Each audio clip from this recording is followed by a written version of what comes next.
Well, I'm at the historical marker, which is right over there, of the former site of the Barrington Airport, only a few miles from my house. I'm a pilot, and I never knew about Barrington Airport because it was long gone. We're going to come in closer to take a look at the sign. It was only here for 6 years, from 1945 to 1951. So wasn't around very long, and I got some information I'll put in the textual description down at the bottom. And we got a couple weeds growing up there. I didn't bring my clippers with me, but they've also got a windsock here that says Barrington Airport, which is kind of nice here.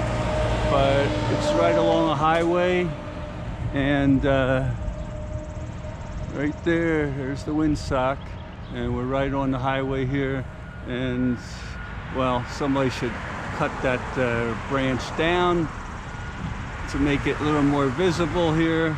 I'll have to come back here with my lobbers and trim this down here, I guess, here. But there it is, Barrington Airport.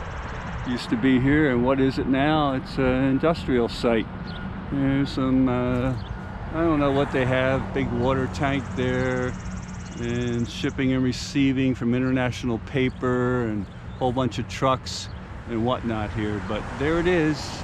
Okay, now you've seen it. Barrington, New Jersey, the historical marker of the old Barrington Airport. Okay.